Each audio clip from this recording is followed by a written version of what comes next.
Alright, guys, here we are, hole number 9. I'll be taking a look at this one. See what it looks like.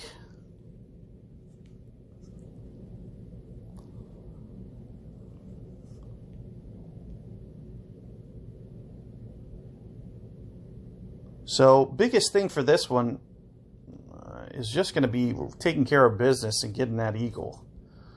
You know, I may want to go with something like a dead ball, just to make sure that we can get this up here far enough. And you can see that I'm just going to use about max a Pock 5. I do want to kind of stay off of this a little bit. And I do want to kind of land, you know, I'm thinking about 6 rings or so, and then using some of this curl. So let's see what this looks like. As I mentioned, biggest thing for me is just going to be getting that eagle on this one. This is going to be a nasty hole here. And we really don't need a long drive. You'll see, you know, me going more in the fairway really does nothing. It's going to be kind of more about that curl and just kind of staying off of the power. And kind of, because whether I land up here or here, with how much of a dog leg this is, you're almost giving yourself the exact same amount towards the pin. So you really don't get an advantage. So definitely something that I'd recommend staying off. But you can see here, opponent is going hook. You know, it's something I was thinking about doing, but seems risky. But there you can see, it looks like he almost pulled it off. And it just requires, you know, a ton of curl, and it's going to require just landing like a perfect. But it's going to be very risky. You can see how close that was to the water. But you can see how risky this is going to be for me as well. So I have to think about what to do here. And you can see sniper may not be enough. So I might really put myself in a nasty way here. It's going to be very close. We are going to go hook slice. And I'm thinking of landing somewhere around here. I'm playing the wind first off the right of my bullseye. And I'm thinking about 2 bullseyes on top of this. Somewhere in here. And let's just see what this looks like. And sure enough, there you can see it clips the rough. So, as I mentioned, you know, we didn't play aggressive enough to be able to do that hook slice there. But you'll see, you know, we'll just have to get just a little bit more aggressive on the next tee shot. If I could have got that to clip the edge up here, it looks like it was just a little bit short. It would have been interesting to see if that got over.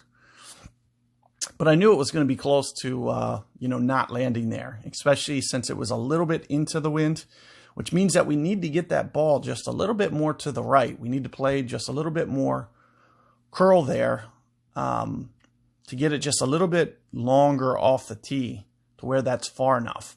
Another thing we can do is we can bring Cataclysm to have that extra range. So something that I may do for the second version is to bring that Cataclysm. And since we're going to go hook slice to try to get it over towards the hole. But you can see, you know, also where my opponent was able to get up to. It's going to be, you know, kind of a risky drive, but maybe worth it if you pull off. Look at that. So it actually rolls into the bunker there. Wow. So where am I? I think I'm in the fairway, right? So always going to be a chance to make it. You know, and that's another thing. You can just try to lay up here to the top of this fairway if you don't think that you can pull off that shot. And, you know, especially if you get it up there towards the edge, it may be, you know, a pretty makeable shot, especially with Hornet, towards min club a little bit. So you'll see what I'm doing, just trying to put that ball guide kind of through the hole. I do believe this is going to be pretty close to a max adjustment, even though you can see I wasn't towards there. I was kind of that mid-ish distance. I'm going to go into 6-some here. 6-some rings, which is very close to max, pretty much spot up. I just want to see what it looks like, just to start getting my bearings down. It looks a little bit light. I thought it might be. So probably about half a ring light there, maybe 0.6 of a ring. So I almost needed to go 7 rings there. So probably 6.7 or so, 6.8 would have probably been ideal. But you'll see this bunker shot, you'll want to avoid kind of sketchy zones like that. You'll see how the ball guide wasn't rolling through in certain spots. So you probably don't want to get too... So this is going to be risky. That's kind of right towards that zone that I was just mentioning. This might not run out enough. It looks like it would have been close. It's right towards the front edge of that cup. So even with perfect ball there, you kind of want to avoid that if you can. Bringing the Spitfire there may make that just a little bit easier, so you can get just a little bit more topspin on that. If you do wind up in that bunker. Good luck with this hole, guys. This is going to be a beast. That 9th hole is going to be tough. So, do check out my other guide. I'm going to do the best that I can to get a revision and get you guys up there by the hole. So good luck, and I'll see you guys on the next ones.